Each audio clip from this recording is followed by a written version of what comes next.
Assalamualaikum warahmatullahi wabarakatuh. Perkenalkan, nama saya Ririn Dwi Sofyanti dengan NIM 22111436 dari kelas 2B. Saya akan menceritakan dongeng yang berjudul Putri Tidur. Suatu ketika di sebuah kerajaan hiduplah seorang raja yang bijaksana dan seorang ratu yang baik hati. Mereka memerintah kerajaan dengan damai dan sejahtera. Sayangnya mereka belum juga memiliki keturunan yang mereka berdua inginkan selama ini. Setelah penantian yang begitu panjang, sang ratu akhirnya melahirkan seorang putri menawan. Raja yang begitu bahagia lalu mengadakan sebuah pesta yang besar. Dia mengundang seluruh keluarga, teman-teman, bahkan para peri untuk menyambut kehadiran sang putri dengan cinta dari semua orang. Di dalam pesta, semua orang memberikan harapan terbaik mereka untuk sang putri. Kita semua bahagia, sang putri akan menjadi gadis paling menawan di kerajaan ini, ujar salah satu peri. Lebih dari itu, ia akan menjadi seorang gadis penuh bakat, lembut, dan baik hati, jawab peri lainnya. Di kerajaan ini ada 3 peri, pelindung yang kuat, namun raja lupa untuk mengundang salah satu peri yang lainnya. Dalam hal ketiga yang tidak diundang tersebut, tiba-tiba muncul di tengah pesta dengan wajah yang sangat marah. Bagaimana kalian semua bisa memandangku dengan rendah? Apakah aku sudah mati di mata kalian? Terkutuklah kalian semua. Terkutuklah putrimu, ujar peri ketiga dengan marah. 15 tahun yang akan datang di usia emas, kutukan itu akan datang bersama alat tenun. Kalian semua menjadi saksi atas apa yang kukatakan ini, dan istana ini akan menyaksikan kematiannya, kata peri ketiga. Semua orang terkejut, sementara 2 peri yang lainnya berusaha keras menghilangkan kutukan itu. Namun, kutukan itu terlalu kuat. Yang tidak bisa mereka lakukan hanya adalah mengurangi kekuatannya. Yang mulia, kami telah berusaha keras, namun kutukan itu terlalu kuat, ujar salah satu peri yang baik hati. Tapi sang putri tidak akan menghadapi hal yang paling buruk, jadi tak perlu terlalu khawatir. Laki-laki yang membawa dia cinta dalam keheninganlah yang akan membangunkannya suatu saat nanti, kata peri lainnya. Suatu saat ketika pria itu datang dan memberikan cinta sejatinya, sang putri akan membawa kembali kehidupan di dunia ini. Yang harus kita lakukan adalah menjaga sang putri, lanjut peri tersebut. Raja dan ratu pun cemas. Mereka mencoba segalanya untuk menghilangkan kutukan terhadap putri mereka.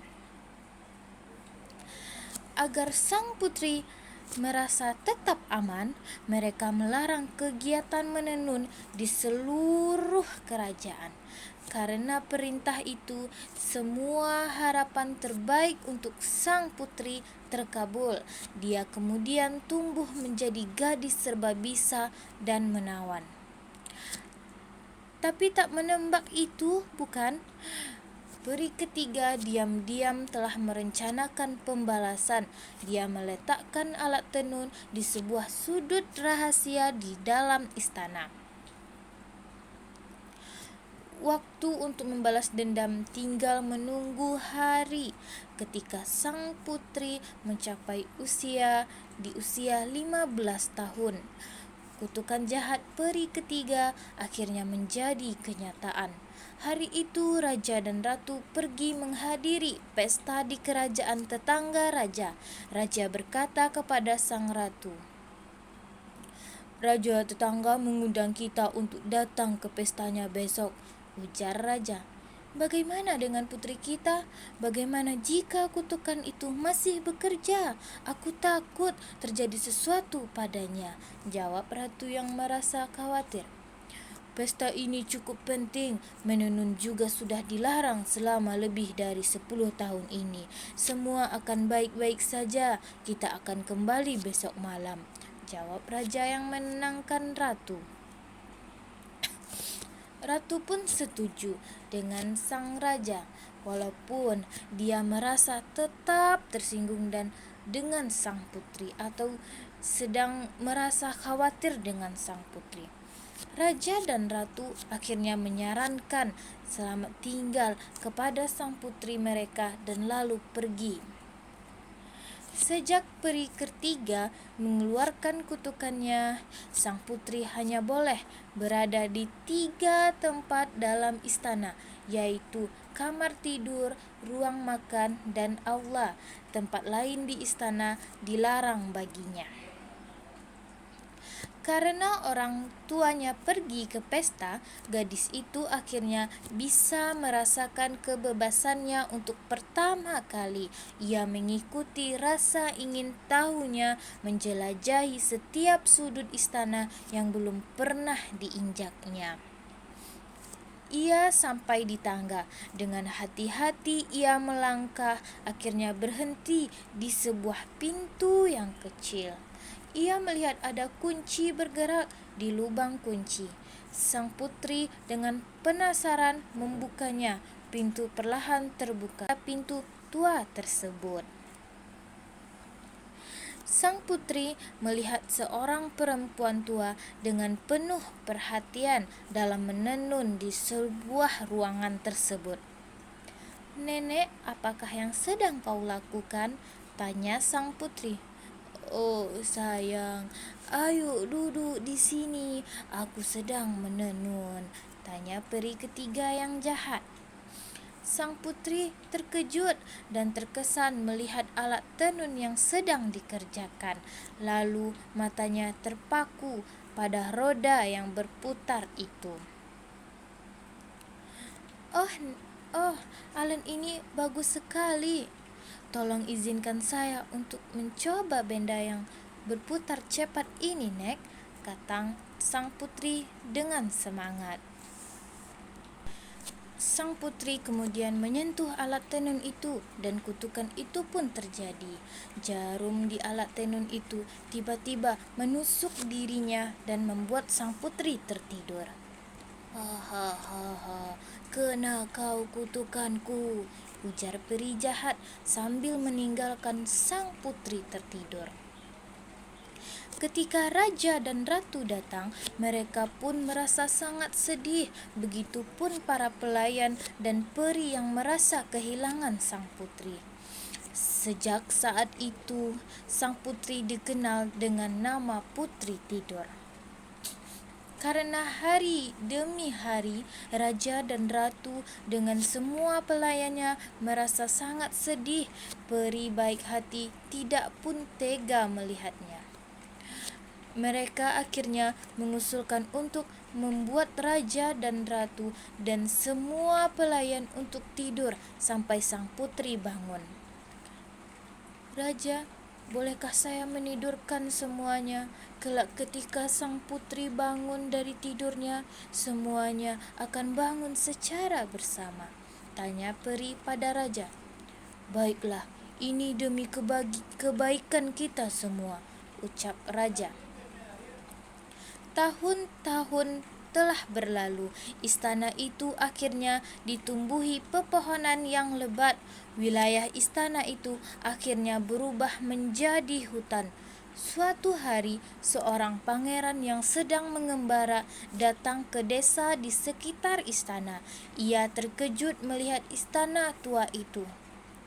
"Tuan, siapakah kiranya pemilik istana itu?" tanya pangeran pada warga desa yang tinggal di sekitar istana. "Oh, istana itu, mereka kerajaan sebelumnya. Sang putri telah dikutuk tertidur selama 100 tahun bersama para pelayannya," jawab kakek tua.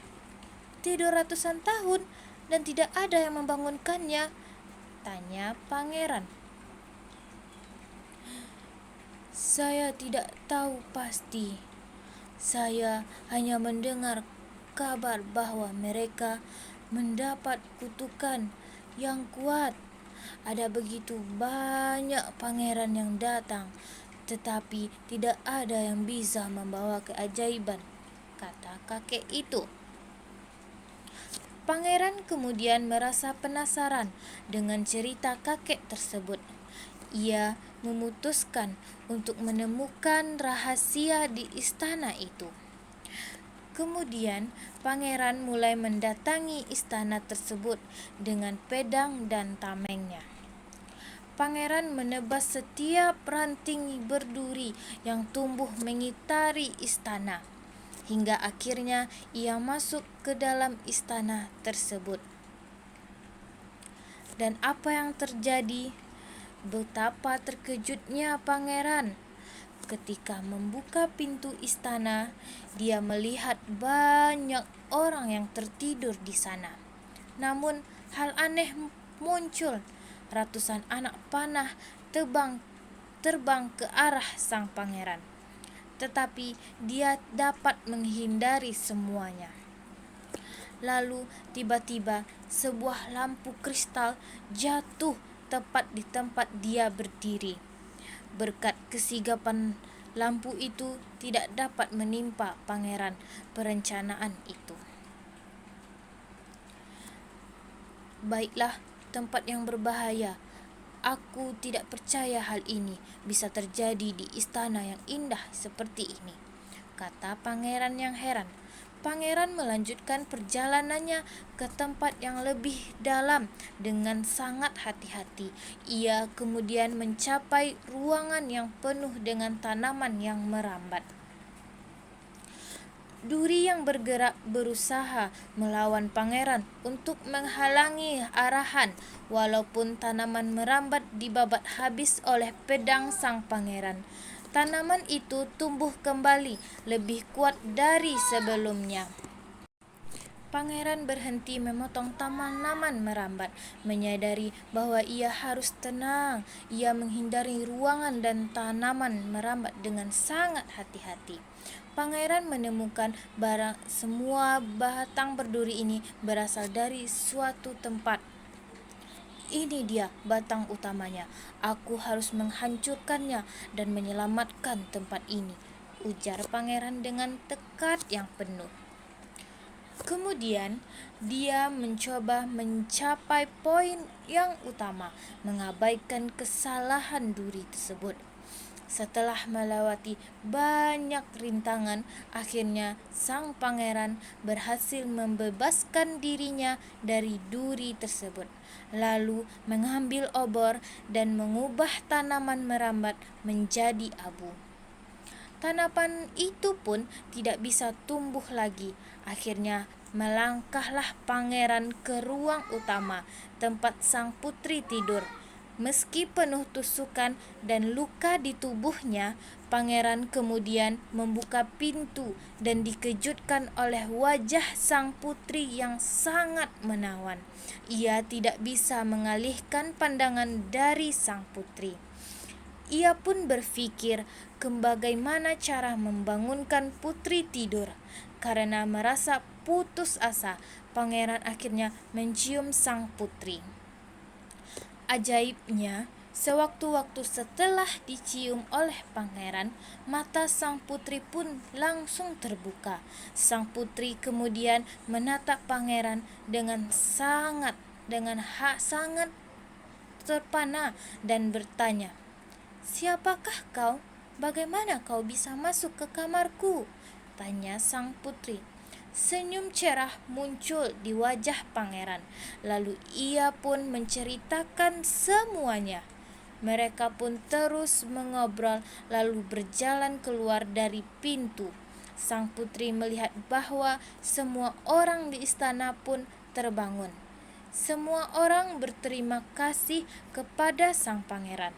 Raja dan ratu merasa bahwa pria ini terencana dan memiliki kebaikan yang sangat luar biasa. "Terima kasih, kau telah menyelamatkan putri kami dan kerajaan ini," ungkap raja pada pangeran. Tak lama kemudian, menyanyikan putri dan pangeran pun saling jatuh cinta. Pernikahan mereka begitu indah. Mereka berdua pun hidup bahagia selamanya. Nah, begitulah dongeng anak, kisah putri yang tidur. Tak hanya jalan ceritanya yang menarik, anak juga bisa mendapatkan pesan moral yang dapat dipelajari dari kisah ini, yaitu kita tidak dapat menyimpan dendam pada siapapun dan kejahatan akan diselesaikan oleh pengorbanan dan juga kebaikan. Sekian, terima kasih. Assalamualaikum warahmatullahi wabarakatuh.